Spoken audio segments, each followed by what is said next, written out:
Chapter 3 synthetic fibres and plastics. Last में हमने synthetic fibres के कैरेक्टरिस्टिक्स के बारे में बात की थी। Now there is topic 3.4 plastics. अब हम प्लास्टिक्स के बारे में बात करेंगे। You must be familiar with many plastic articles used every day. Make a list of such items and their uses. So आपने प्लास्टिक की कई आपने चीज़ें हर रोज़ आपके डेली जो आपकी लाइफ है उसमें यूज़ करते हो, सो उसकी आपको एक लिस्ट बनानी है। Plastic is also a polymer like the synthetic fiber. All plastics do not have the same type of arrangement of units. In some it is linear whereas in other it is cross-linked. So plastic वो भी एक polymer है synthetic fibre के जैसे, पर सभी plastic में same type की अरेंजमेंट यानी उसमें जो अरेंजमेंट होती है सभी यूनिट की वो एक जैसी नहीं होती। कुछ में वो लीनियर होती है एंड कुछ में क्रॉस लिंक होती है, जो आपको फिगर 3.6 में बताया गया है। सी फिगर 3.6 में जो ए है वो लीनियर है एंड जो बी है वो क्रॉस लिंक अरेंजमेंट है। जो फर्स्ट है वो एक लाइन में है सभी यूनिट्स एंड जो सेकंड में क्रॉस लिंक में है, यानी प्लस एंड रो में एंड देन लाइन में ऐसी। सो सेकंड वो क्रॉस लिंक है एंड फर्स्ट जो है वो लीनियर। सो प्लास्टिक में सभी यूनिट ऐसे दो तरीके से अरेंजमेंट उनकी होती है। Plastic articles are available in all possible shapes and sizes as you can see in figure 3.7. Have you ever wondered how this is possible? The fact is that plastic is easily moldable.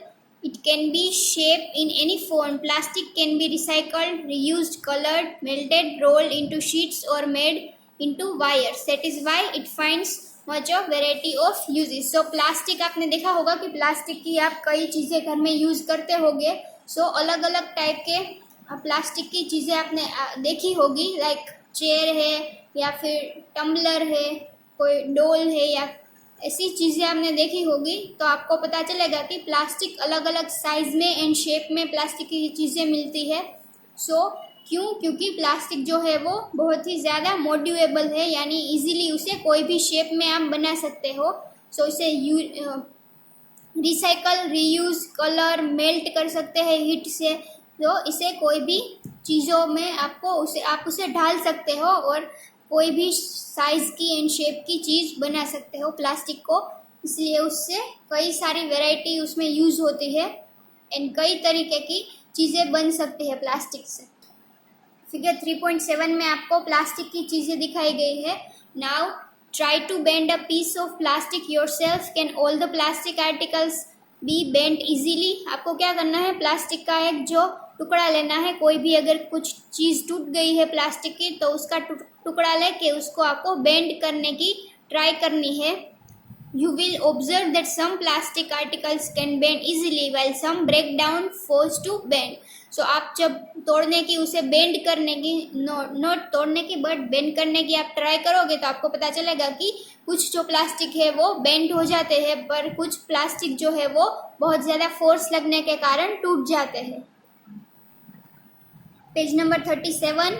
When we add hot water to a plastic bottle, it gets deformed. Such plastic which get deformed easily on heating and can be bent easily are known as thermoplastics. So कई ऐसे plastic हैं जिसे heat करने से वो easily melt हो जाते हैं। सो ऐसे प्लास्टिक को हम क्या बुलाएंगे, थर्मोप्लास्टिक। इसे अंडरलाइन कर देना। Plastic which gets deformed easily on heating and can be bent easily are known as thermoplastic. Polythene and PVC are some of the example of thermoplastic. इसे भी अंडरलाइन कर देना, polythene and PVC. These are used for manufacturing toys, combs and various type of containers. So आपने देखे होंगे toys, जो plastic toys है वो किससे बने हुए होते हैं, थर्मोप्लास्टिक से, यानी पॉलीथीन और PVC से। On the other hand, there are some plastics which when moduled ones cannot be softened by heating. These are called thermosetting plastics.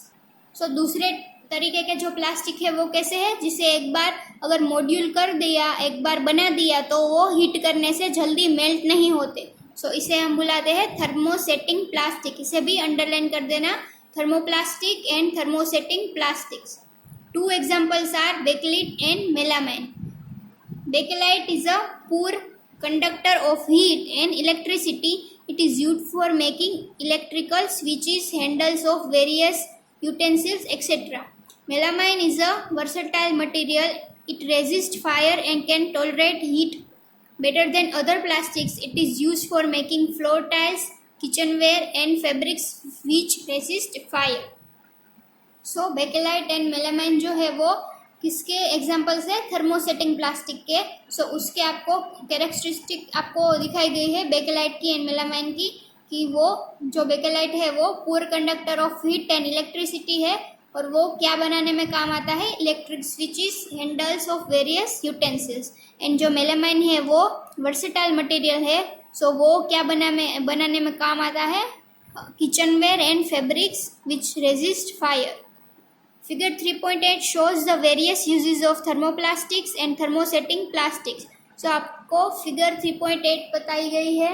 You can see articles made of thermosetting plastics and article made of thermoplastics. So thermosetting plastics जो हमने बात की उसमें कौन से थे? Bakelite and melamine, जो switch बनाने में काम आते हैं, electrical switch and kitchenware, fabrics which resist fire and floor tile. So इसमें थर्मोसेटिंग प्लास्टिक्स के एग्जाम्पल्स है.